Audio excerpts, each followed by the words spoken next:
Good afternoon. My name is Chris Flores, and I'm a member of the Women's Fund Leadership Council. And welcome today to Women's Fund Tomorrowland Townhall, where we get to celebrate the transition of leadership in our organization. It's great to see faces in person. To those that are joining virtually, welcome. When the Leadership Council first learned that Meghan was transitioning into a new role within the foundation, our first thought was we really need to find someone that can replace the conviction and the passion for the work. And I am really proud to say that we have found that person in Alicia Miller, our new executive director, who is really the perfect person to lead us into what's next.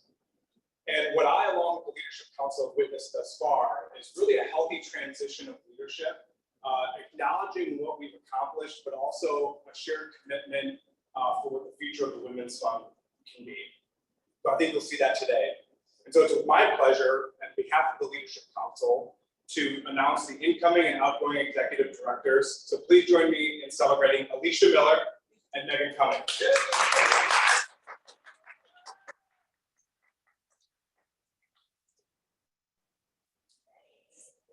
Great to see you, and thanks for joining us online. To our virtual audience, we are so glad you're joining us as well.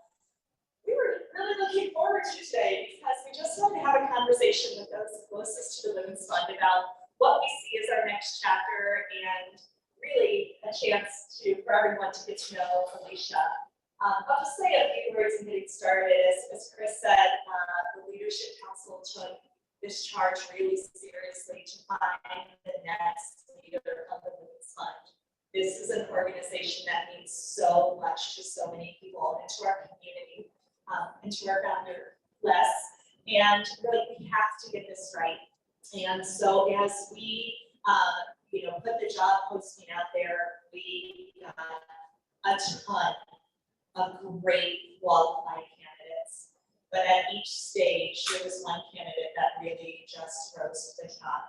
From the answer, we asked essay questions about their experience and their, how they approach intersectionality in their lives, and we had a panel interview and final interviews of a really long process. Thank you for getting through it. It was a lot, but Alicia was just incredible throughout the whole process. So we just felt so good. Her coming to the Women's Fund and leading us into the next chapter. So I have a question to get us started. As we looked at your resume and your past experience, one thing that kept coming to us is you are a fierce defender of people. And we thought, what an important set of skills and courage she has, being a fierce defender of people, and her past experience to bring to the Women's Fund, because at the core of it, that's what we do, right? And so I would love for you to just give our audience, what's your background? What brought you to this work? What's your professional experience that you did? When you saw this posting to the Women's Fund, you thought, this is it. This is why I'm the person to do this. Thank you, Meghan and Chris, for the wonderful introductions. So, I have been an attorney for the past 8 years, and I have practiced in a field that I'm very proud of, and that's in the public sector. I started off as a public defender. I worked as a public defender for 5 years, and I found that I had a lot of talent for telling people stories and getting judges, or your prosecutors, and people who may not have wanted to listen to my clients. I was able to get them to listen. I was able to make a lot of changes and get results that other attorneys were not able to get. And it's about always just having the courage to stand up for my client, regardless of what other people may think. And after that, I went to Ohio Justice and Policy Center for probably the third time, because I've done a couple internships there. And I was a second chance director, and so I practiced law, and I got a glimpse of what it's like to work at a nonprofit. And I just decided, I really can see myself doing more than what I'm doing now, having a wider impact as somebody leading a nonprofit. So I started to look into different jobs, and I saw this job. I was immediately attracted to the position because of all of the incredible research that the Women's Fund has done. I was so impressed. I was place in my life where I wanted to make sure that wherever I went, they understood equity on the same level as I did. And that is hard to come by because equity is something that's unfamiliar to so many people. And so that's really what made me apply, is just all of the research that was illuminating what everyone knows to be true, so that you can't argue with those facts. And so that's what really drew me here. And there were so many accomplishments that I saw before even coming here and that I've learned about now. And I'm just interested if you could tell me what are some highlights in your role as executive director that you're most proud of. Sure. Well, I've never felt 11 years go past so quickly. I was a pup when I came to the Women's Fund. I came in as our development director. And so the first thing I think about when I reflect on those 11 years is the people, hands down. Even when I look at this room today, these are relationships I didn't have 11 years ago that have enriched the Women's Fund, just friendships that I value dearly, people I love and I admire their conviction for this work. So number one is the people that I've met, donors, stakeholders, community partners, our incredible staff. That has been the hallmark of the work, and watching that team grow. When I was hired, I was the second employee of the Women's Fund. It was me and Vanessa Breiteg. We added Barb Linder a little bit after that. And now, at full complement, our staff is 7. At full staffing is 7 with the summer intern. So it's just the people really drives it. But when I think about the work, is that okay? Okay. When I think about the work, I think the thing I'm most proud of is our work on pay equity. And this is like a full circle moment for the Women's Fund.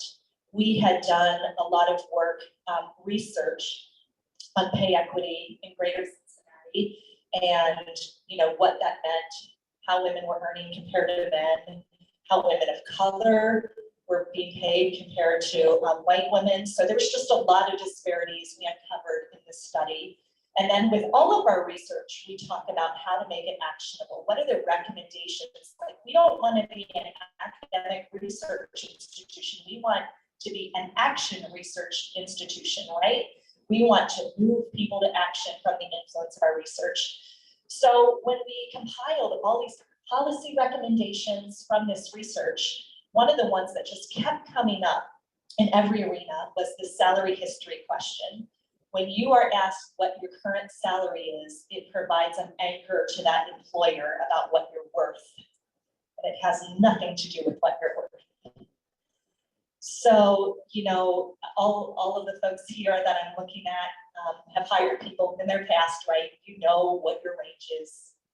Of course, some people say, oh, we don't know what the range is for this position. You know what's in your budget for a position. And let's say it's, $50,000 to $60,000. And that's what, the market's demanding for that position. But Alicia, say you came in and we're, oh, Alicia, what are you making now? $32,000. We are to offer you $38,000 for this work, right? It's a big increase for her. But that happens time and time and time again to women of color, to people of color, to many people.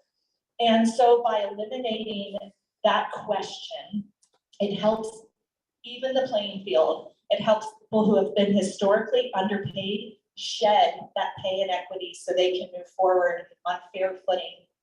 So the research came, we made recommendations, and then we worked with the city of Cincinnati and became the first city in the Midwest to ban that question being asked from employers in Cincinnati.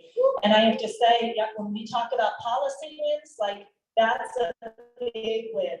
And we hope it will pay dividends for generations for people that should be paid fairly and adequately for the job they're doing, not based on their past pay history. So I have to say that's something we're really, really proud of. Yay, I'm so excited about that. So this is a top of mind question for us. We've been doing a lot of strategic planning. So, right, we've been doing a lot of strategic planning on our team in the last few months. We started some of it even before you came on board.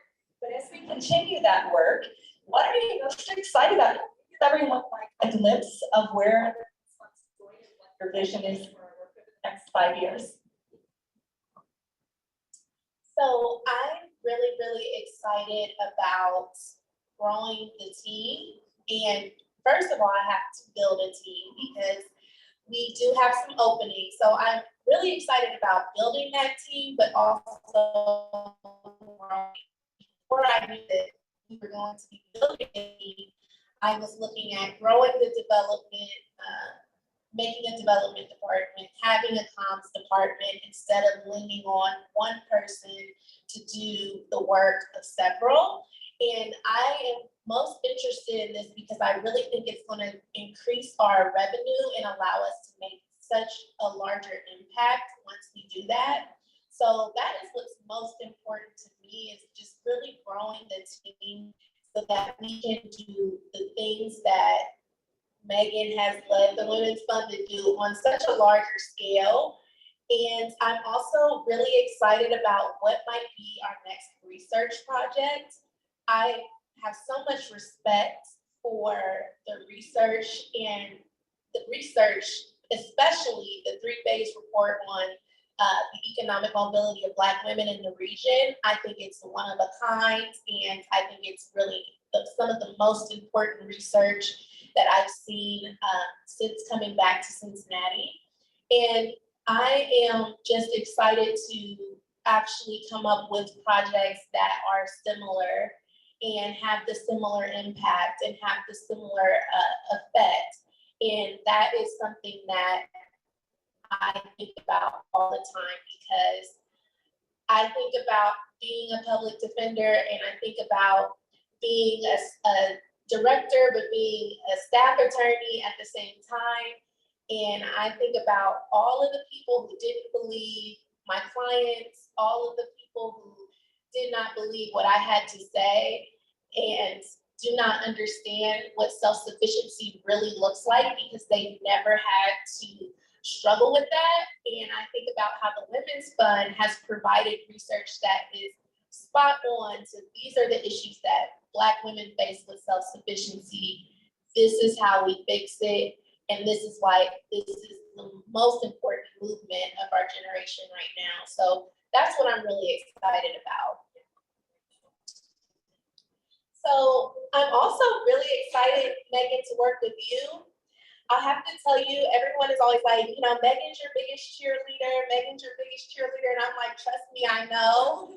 You have done so much to support me even before I came into this role. And it meant so much to me to have someone like you in my corner. And that's something that I really look at when I go into a new role, is how supported am I in this role? How much does the person believe in me? So I have to thank you for that. And at first I was like, this lady is really great. I'm kind of sad that, you know, I'm taking her place. And then I reviewed the job description again and put together that you would still be at GCF. You would be offering executive support as the Vice President of Civic Advancement. So if you can tell us a little bit about what that means and what you see yourself doing in that role, and how you see yourself supporting us. Yeah, of course. So I'm just so excited I get to come in and see you every day. We've had so much fun. It's only been a month, but we've just had a lot of fun and already have like inside jokes. And, you know, I think that's a mark of any true friendship, having good inside jokes already. So it's been really fun already to work with you. And I told Alicia this so many times, she's probably sick of it. And I tell her, I think every day, maybe multiple times a day, you are going to make different decisions than me. And that's okay. And that's good. And that's healthy. And you are going to take our organization into a completely different place, which is so exciting. So I know you're probably keeping the tick marks of how many times I repeat that, but it's the truth. The best days of the Women's Fund are ahead of us, and under incredible leadership already, we're going to see what that's going to be. So I'm already excited to work with you. But yeah, it's true. I have not gone anywhere. I am in the same darn chair I was in, 5 months ago. So I am still at GCF. After 11 wonderful years with the Women's Fund, a new opportunity opened up. As Alicia said, Vice President of Civic Advancement for the foundation. And that's a really exciting step for our community too, that just having that role and that bandwidth. So as many of you know that have watched GCF over the years, we have a deep concentrated investment and interest in racial equity. That is the thing that is going to move our generation. That's what every single person in this building wakes up thinking about every day, from our receptionists to our accountants, to our grant makers, to our program officers. That's what everyone is focused on, is racial equity. And there's been this movement happening across the country with other community foundations about what other levers do we have to pull besides grant making. I think everyone is most familiar with foundations being grant makers. But this kind of conversation has advanced in communities across the country that there are more ways to influence change than money. And how might community foundations use that convening power, use their voice and influence to make change in our communities? So GCF has been a part of this cohort called the Economic Mobility Action Network with a few other foundations, including the Chicago Community Trust, the San Francisco Foundation, the Louisiana Foundation, a few others. And it's been a really intense 2 years of meetings of how can community foundations advance economic mobility. And one of the things that has come up time and time again is that community foundations need to have a voice in public policy and advocacy, because we can make all the grants in the world if we are not going to grant ourselves out of these problems. It takes systems change, where we change the policies and practices that have gotten us into this mess and that intentionally will get us out of this mess and start to reduce the disparities in our community.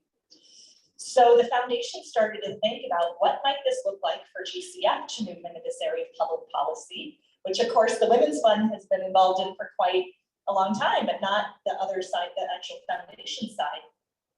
So my new role is doing exactly that, representing GCF on public policy and advocacy issues, convening cross-sector partners to tackle our community's biggest problems. Again, these are not going to be solved just by philanthropy.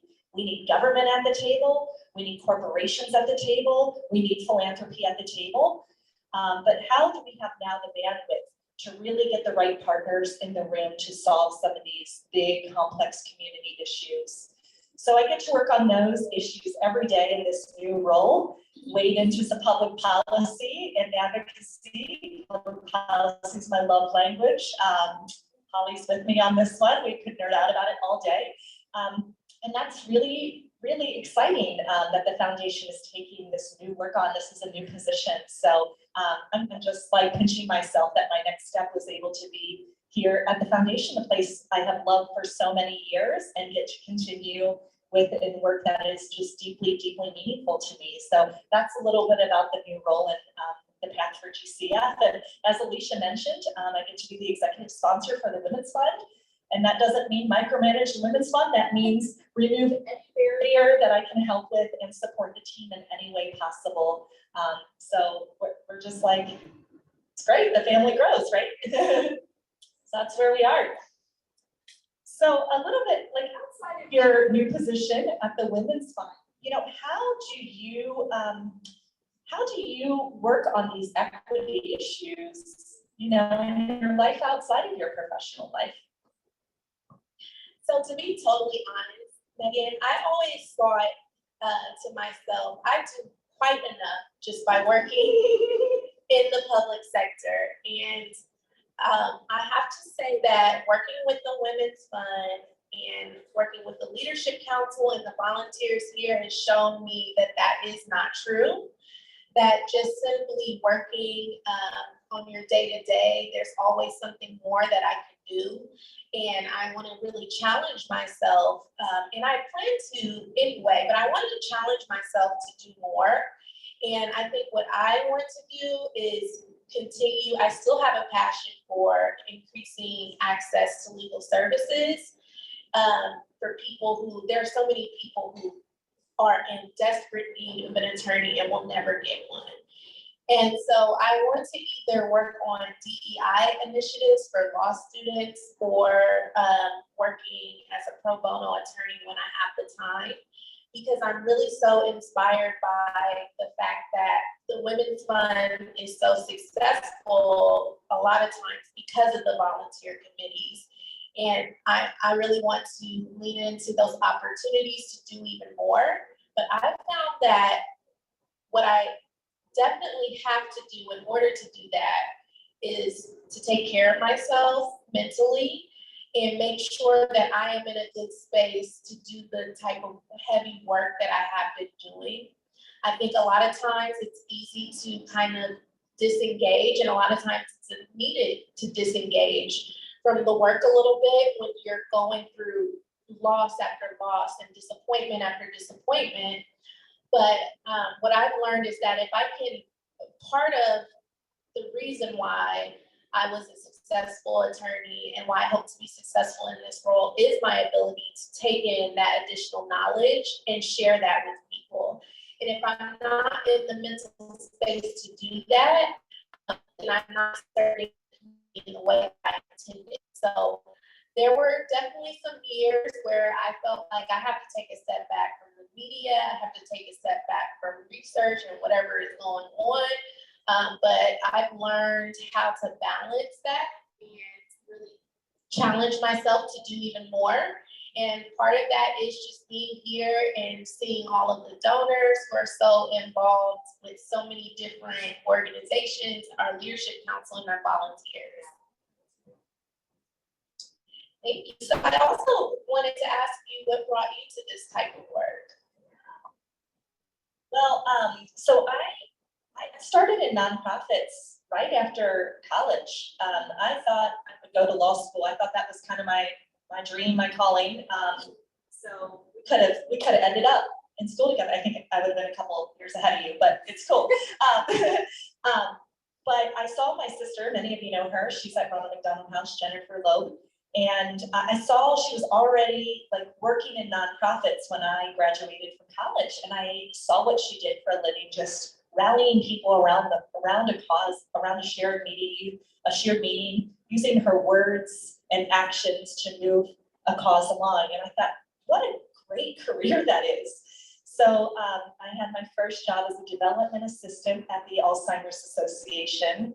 I was putting on their memory walks. I was writing grants. I mean, the grunt work of development.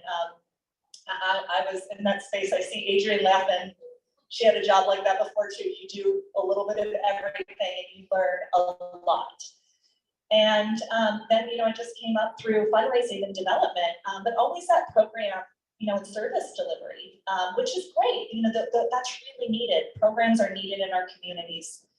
But there was always something kind of pulling at me, probably back from my political science background in college, that felt like, what are we doing to solve these problems at a higher level so we don't have to deal with programs?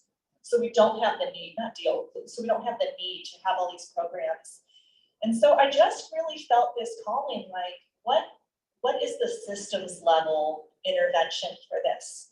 And how can I be a part of that? I've always loved politics. I've always loved public policy, as I mentioned before. And so when I saw the posting for the Women's Fund, it was in development, which was an area I was really comfortable with. That's my background. But also it was for a cause that tapped into some of those systems level issues.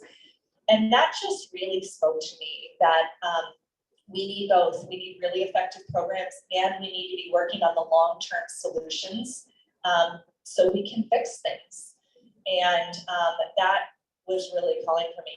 I didn't realize the work would be as meaningful, as complex, also as difficult as it was. I mean, there's a lot to it, but it really, I love the systems level thinking to these issues. So that's what really brought me to the Women's Fund.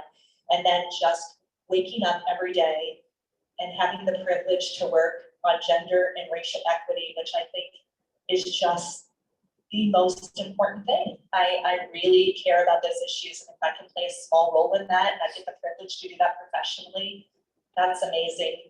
You know, I heard Michael McAfee speak, this was probably a year ago. He's the CEO of PolicyLink, which is an equity think tank, and they produce incredible research, and he is just an incredible thought leader in our field.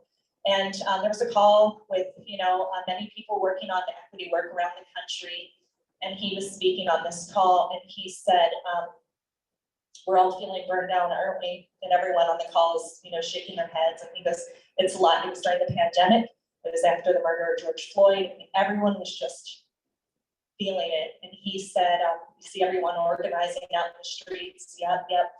And he goes, this feels hard because it is. He said, right now, we are in the midst of the largest, most significant civil rights movement in the US history. We think that happened in the 60s. He goes, no, it's happening right now. We are a part of it. We're doing this work during this time. It's happening now. That's why it feels so hard. And that just really stuck with me, that, that part of our history is happening right now. And it's messy and it's complicated and it's big and it's sad and it's joyful to see some of the changes that are making, but all those mixed emotions is because something really important is going on and we are part of it.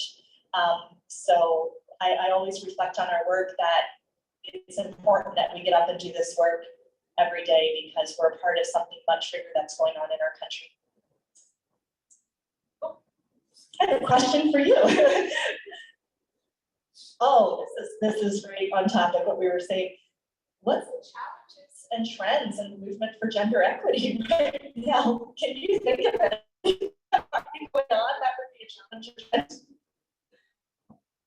Yes, I definitely, so to me, there's always been this issue of not wanting to include race into the gender conversation or into the feminist movement.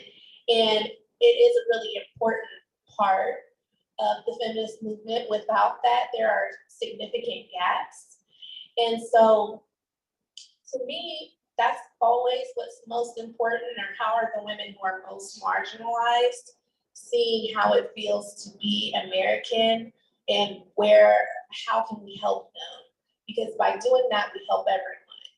And I think that what's happening right now with Roe v. Wade has a lot to do with that, not seeing women who are similarly situated or who are not similarly situated as us, not understanding what the struggle is that they're having. And I think that that's the most important thing, is to look outside of yourself, look outside of what you've experienced, and try to understand what it's like to not have any financial security, to not have the education that you have. Because honestly, when I started this work, I just thought everyone deserved to go to a good school.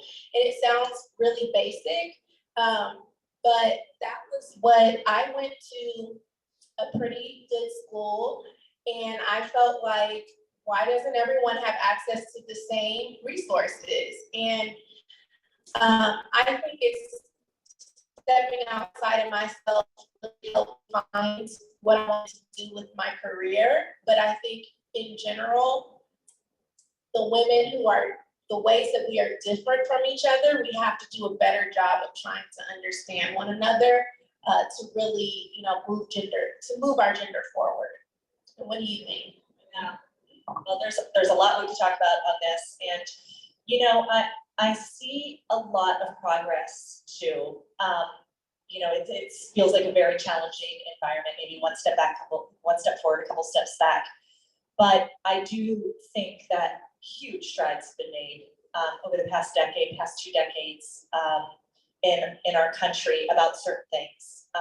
Women in leadership positions, the Me Too movement. I think that has really moved the conversation forward in ways that we will never hopefully go back. A lot of work to do still, right? But I think there's some bright spots in it. But what I'm really interested in now is how are we a part of making sure women are involved in all decisions that need to be made in our community, in our companies, and not just women with means. How do we include more voices in decision making? Because I think when we get to that point, we will have laws and policies and workplaces that reflect the needs of a lot of people, not just a few. So, that's one of the things we could talk about now. Talk about others, but there are some bright spots of progress, and sometimes it feels a little daunting watching the news that we haven't made any progress. And I think we have. We have a lot of work to do, but there have also been some bright spots of progress as well. I think our time is winding down. How many more minutes do we have? 10. Okay. With Q&A? 5-7. That's the wrong way to negotiate. It's like my son negotiated 20 minutes. I'm like, yeah, 20 minutes. How about 10? You're like, which way are you going here? So what are you looking forward to most at the Women's Fund? You have your feet wet for about a month. What are you looking forward to most? So I'm just really looking forward to being a part of the community that the Women's Fund is a part of. It's been great getting to know everyone that I've met so far. Everyone has just been so welcoming. That's just at GCF and the outside community of Women's Fund supporters. And just like you said, the people have been a big reason of why you love this career. I definitely experienced the same thing. I have never been the type of person who's like, I love going to work. I've always loved the work that I did because I saw how it was making a difference for people, but it was very challenging to get up and go to work. And so now I am ready for Mondays, and I'm really excited to come in just because I feel like the people have such a great energy. So that's what I'm looking forward to most, because I think people who have that sort of energy, that's what is going to drive us forward. And I really think that's going to make a huge difference in the differences that we can make versus if we were in a different community. And I was going to ask you this, what are you looking forward to as our executive support? I'm just looking forward to you taking on the world. I mean, I can't wait for every single donor and community partner to meet you and to see this vision you have for the Women's Fund come to fruition. I just can't wait to be supportive of that in any way I can. It's going to be really exciting to watch. Okay, so let's do some fun questions. Who's your favorite feminist or your favorite ally, and your favorite ally? So I don't know that I have a favorite. I think to me, the most important have been Alice Walker and Kimberly Crenshaw, because they both brought different understandings to the feminist movement that I think are so important. So womanism and intersectionality. When I first started learning about when I first started studying gender, there were things that made sense, but frankly, there were a lot of things that didn't make sense. And those are two women who really helped things make sense for me. And so I would have to say my favorite allies are people that I know personally. I think Chris is amazing. I think that Phil Tucker on our board is amazing. It's really just been such a great, both the men and women that I've met have been great. And I have gotten a lot of support from men who want to support gender equity, and I'm really grateful for it. It's the same way at my last job. I think that, my allies, my closest allies were the men who, sorry, I almost turned that off, the men who always stood up for me and supported me when they knew that my voice was often the only sensitive voice. So for me, for allies, it's about who is willing to go out on a limb for somebody else, even if they think that it might get them in trouble or it might make them look bad. They're not afraid to do that anyway. And that's what I really care about in an ally.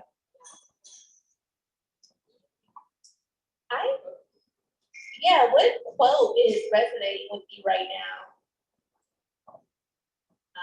So I'm gonna go back to Kimberly Crenshaw. So I heard this a few weeks ago and I cannot get it out of my head. So the quote is, "Dogs don't bark at parked cars." So let that settle in for a second. Dogs don't bark at parked cars. And what that means is if you are doing work that is not really moving things along, no one's gonna react, no one's gonna complain, no one's gonna work. But that's not my job. That's not why we do the work we do. We do the work to move things forward. And so we hope there's some barking dogs that, like, people are uncomfortable with disrupting the status quo because the status quo is not serving all of us. So I hope there's some barking dogs. It was funny, back to the pay equity example, when we were going to City Hall to testify and present our findings to the committee, the EIYA committee, about the salary history ban. It felt pretty lonely. And there were some people that didn't agree with this in the community, right? They were opposed to this. And that's fine, they were opposed to this. And one of my close friends, Isabel, she said, we were out to breakfast one morning, I said, God, it's just really hard that you're just fighting for something and someone's opposed to it, and you just so believe in it and you wanted to see it pass. And she goes, if this legislation didn't matter, they wouldn't be against it. And it was that barking dogs, right? That this legislation was going to change the landscape enough that it was making some people uneasy, and that's okay. So that's the quote that's resonating with me. So let's create some barking dogs. Yeah, that's good. I think we can open it to Q&As. So anyone from our in-person audience or online audience, we're happy to take any questions and we will answer them the best we can. There's up. Yeah. Do you want to? My name is Vicky. Here, let me get a. We want to make sure people online can hear you too. So.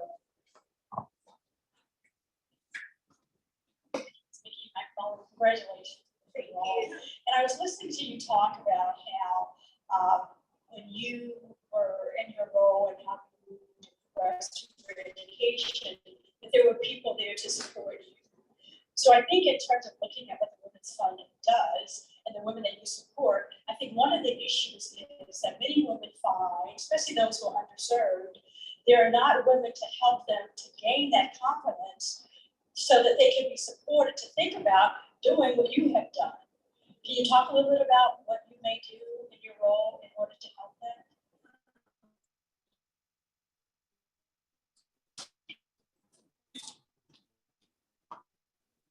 Going to do a fundraising campaign for another mic. Thank you for that question. I think the most important thing about the work, for me, there have been times in my life where all I could think about was the fact that I was a Black woman. And it was a really heavy feeling. You cannot be successful when you're dealing with that type of emotion all the time. I was constantly thinking about the sexism that I faced, and I was constantly thinking about the racism that I faced. And that was really heavy on me, and I felt that I was in a pretty privileged position. My mother went to college, and I went to a good school. I went to law school, so I always felt that I had it good. And the truth is that you think these issues only get worse for people who don't have those resources. And I think that my purpose in my career is to make sure that I advocate for people having those basic needs met. And I advocate for people not having to feel every day the weight of their race or the weight of their gender. And that's what inspires me. I don't know if that answers your question, but that's what inspires me, is trying to figure out how do we eliminate the barriers? How do we eliminate the stress so that people can be the very best that they can be. Any other questions here?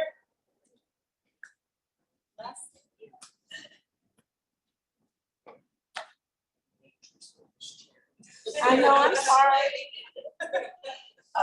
You mentioned the partnership, the larger partnership with other community foundations, really across the country. And I wondered if all of those community foundations also have, is there a women's fund in those communities or within the foundations themselves? And what sort of impact does that have, or guidance?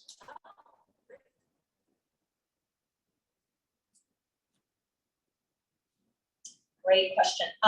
So it's pretty unique for a community foundation to have a women's fund internally. Most of the women's funds were in a network called Women's Funding Network. It's a loose collaboration. I mean, we're not like formally tied. We share a lot of resources and intel, which is great, but most women's funds are standalone nonprofits. So it's pretty unique how this is set up, but I think there's a lot of positives to being set up within the community foundation. There's a few exceptions. The Central Indiana Community Foundation, the one in Indianapolis, their women's fund is within their community foundation. And I think something pretty powerful happens when there is that, when there's that synergy. One thing, the foundation can never stray from prioritizing gender in their work when the women's fund is internal, right? And even here at GCF, where racial equity is the focus, it can never just be racial equity, because guess who's talking, like, right? So we think it's intersectional equity, right? And we really make sure that gender is uplifted. There are other things that we're just able, the foundation benefits from the research we have done. It is integrated into their grant making, into the conversations they're having with grantees. When grantees are coming to us, we talk about living wages. We talk about their workplace policies. That's work from the Women's Fund that is integrated into the conversations that GCF has with the broader community. So I'm a big proponent that the setup is fantastic. We must have had a founder with a lot of insight to do that list. But that's not how it happens in a lot of communities. It was funny, Holly and I were advocating in Columbus maybe 2 months back. It was on a child care issue. And she provided like incredible testimony in front of the committee. And we were walking out of the State House together. And I was like, oh, this is about to change, and we take a selfie with the State House behind us. And I said, oh my gosh, it's the end of an era. And she said the best thing. She goes, no, it's great, because next time we both come up here and we both testify because we're different organizations. And she goes, I'll be with the Women's Fund and you'll be with GCF, and we'll have all of our talking points that are like complementary, and we get like 2 for 1. So I think it can amplify both, when there's an issue that really is in the Women's Fund purview, the Women's Fund can take the lead. And when it's something that the Women's Fund cares about and the foundation cares about, we can amplify that impact and our voice on how it matters. So I'm a big proponent of how we're set up, but that's pretty unusual in the Women's Foundation and the Women's Fund world. Most of them are standalone. One more, a wrap up. Anything online that we need to respond to? You covered it all. Yeah, okay. So I think that's all we have today. I just want to thank everyone for coming. Alicia, we are just so excited to have you. It is just awesome. I can't wait for all of you to meet her and spend time with her and this vision. And I hope you'll support this next chapter, because it's a really exciting one. So I'll let you wrap it up for our crowd today. Well, I want to just really say thank you to all of you who logged on or came in person to welcome me today. I'm really excited to be here, and I've just received the warmest welcome since I've come. So thank you so much. I really appreciate it. We do appreciate all of your support. We appreciate your continued support. We need that to continue the work that we're doing. We really want to make sure that we're able to grow from where we are, which it's such a great position because of Megan's leadership. So I hope that you'll continue supporting us. I want to thank Adrian for putting this together. I've had a blast and getting to meet all of you all. And we'll log off the line, and we still have refreshments for those of you who are here in person. Thank you.